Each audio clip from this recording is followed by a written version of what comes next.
നളചരിതം ആട്ടക്കഥ രണ്ടാം ദിവസം ഉണ്ണായി വാര്യർ. കൊല്ലവർഷം 850 ആണ്ടിനിടയ്ക്ക് ഉണ്ണായി വാര്യർ ജീവിച്ചിരുന്നെന്ന് ഉള്ളൂരും 800 ആണ്ടിനിടയ്ക്ക് ജീവിച്ചിരുന്നെന്ന് എം.എച്ച്. ശാസ്ത്രികളും അഭിപ്രായപ്പെടുന്നു. കൊല്ലവർഷം 920 നളചരിതം കഥകളി തിരുവനന്തപുരത്ത് ആടിയതായി ചില രേഖകളിൽ കാണുന്നു. ഇതിൻ്റെ വെളിച്ചത്തിലാണ് 850 ആണ്ടിനിടയ്ക്ക് വാര്യർ ജനിച്ചെന്ന നിഗമനത്തിലെത്തിയത്. ഇരിങ്ങാലക്കുടയിൽ കൂടൽമാണിക്യം ക്ഷേത്രത്തിനടുത്തുള്ള അകത്തൂട്ട് വാര്യത്താണ് വാര്യരുടെ ജനനമെന്ന് ചില ഐതിഹ്യക്കാർ പറയുന്നു.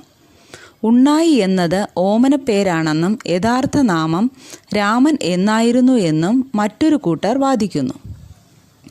ഉണ്ണിരാമൻ രൂപാന്തരപ്പെട്ട് ഉണ്ണായി ആയെന്നാണ് ഉള്ളൂരിൻ്റെ കണ്ടുപിടുത്തം.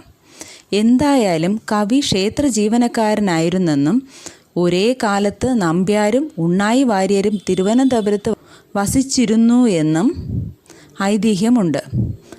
കാതിലോല നല്ല താളി എന്ന നർമ്മഭാഷണം സംബന്ധിച്ച കഥ ഇതിൻ്റെ പശ്ചാത്തലത്തിൽ ഉണ്ടായതാണല്ലോ. ഉണ്ണായിയുടെ കാലം കോട്ടയം തമ്പുരാൻ്റെ കാലത്തിന് തൊട്ടടുത്തായിരിക്കാമെന്ന് പണ്ഡിതന്മാർ ഊഹിക്കുന്നു. കഥകളിയുടെ സുവർണദശ കാർത്തിക തിരുനാളിൻ്റെ കാലത്തോടു കൂടിയാണ്. കൊല്ലവർഷം 933 മാർത്താണ്ഡവർമ്മ നാട് നീങ്ങിയത്.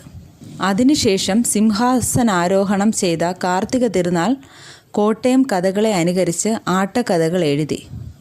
അക്കാലത്ത് നളചരിതത്തിന് നല്ല പ്രചാരം ലഭിച്ചു തുടങ്ങിയിരുന്നു. ഉണ്ണായിയുടെ പ്രധാന കൃതി നളചരിതം ആട്ടക്കഥ തന്നെ. അതൊന്നാണ് അദ്ദേഹത്തിന് മലയാള മഹാകവിയുടെ മുൻനിരയിൽ സ്ഥാനം നേടിക്കൊടുത്തത്. ഗിരിജാ കല്യാണം ഗീതാപ്രബന്ധമാണ് മറ്റൊരു കൃതി.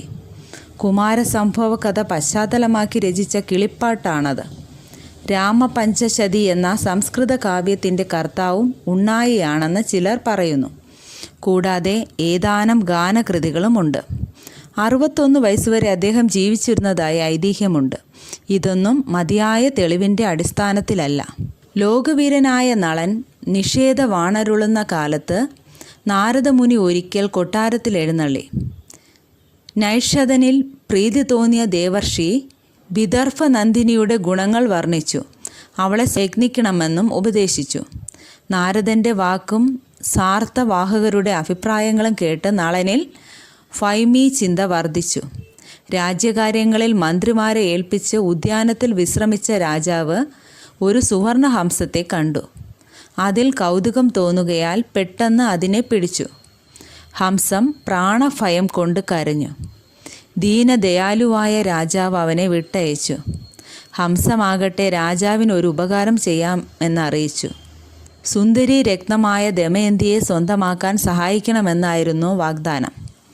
അവളുടെ ഗുണഗണ വർണ്ണനയിൽ ആകൃഷ്ടനായ രാജാവ് പ്രേമദൗത്യവുമായി ഹംസത്തെ വിദർഭയിലേക്ക് വിടുന്നു. നളൻ്റെ സൽകീർത്തി കേട്ട് കാമപരവശയായ ഫൈമി ഉദ്യാനത്തിൽ വിനോദിക്കുമ്പോൾ സ്വർണവർണ്ണമുള്ള ഹംസത്തിനെ കണ്ട് അവനെ സ്വന്തമാക്കണമെന്ന് തോന്നി. ഹംസം ഫൈമിയെ തോഴിമാരിൽ നിന്നും അകറ്റാൻ ശ്രമിച്ചു. സുന്ദരിയായ ഫൈമിയുടെ ഹൃദയഗതി പകുതിയും അറിഞ്ഞ ഹംസം അയാളുടെ അനുരാഗം നളനിൽ ഉറപ്പിക്കാൻ ചില കൗശലങ്ങൾ പ്രയോഗിക്കുന്നു. നളനെ വിചാരിച്ച് കാമപരവശയായ താൻ മറ്റൊരു പുരുഷനെ വരിക്കില്ലെന്ന് ഹംസത്തിന് ഉറപ്പു കൊടുത്തു. ദമയന്തി നളന്മാരുടെ അനുരാഗത്തിന് ദൗത്യം വഹിക്കുന്നതിൽ ഹംസത്തിനുള്ള പങ്കാണ് ഇവിടെ ചേർത്തിരിക്കുന്നത്. ചൂതുകളിയിൽ സർവവും നഷ്ടപ്പെട്ട നളൻ അഭിമാനിതനായി. പ്രതാപം പോയി കാട്ടിലേക്ക് പുറപ്പെട്ടു. ഇനിയും പൗരന്മാർ അയാളെ രാജാവെന്ന് കരുതി പണ്ടത്തെ പോലെ ആദരിക്കാൻ പാടില്ല. വെറും കൈയോടുകൂടി പുറപ്പെടുന്ന അവന് തുണിയോ ധാന്യമോ നൽകി സഹായിക്കാനും പാടില്ല എന്ന് കൽപ്പിച്ചു. പുഷ്കരൻ്റെ ദുഷ്ടമനസ്സ് പുറത്തു കാട്ടുന്നതാണ് ഈ വാക്കുകൾ. ആജ്ഞ പാലിക്കാത്തവരെ നിർദ്ദയം വധിക്കും. പുഷ്കരൻ നളൻ്റെ ഐശ്വര്യത്തിൽ ആർത്തി പൂണ്ടു കഴിഞ്ഞു എന്ന് വെളിപ്പെടുന്നു. ഇങ്ങനെ ആദ്യത്തെ വിളംബരം വഴി പുഷ്കരൻ തൻ്റെ ഖലത്വം പ്രകടമാക്കി.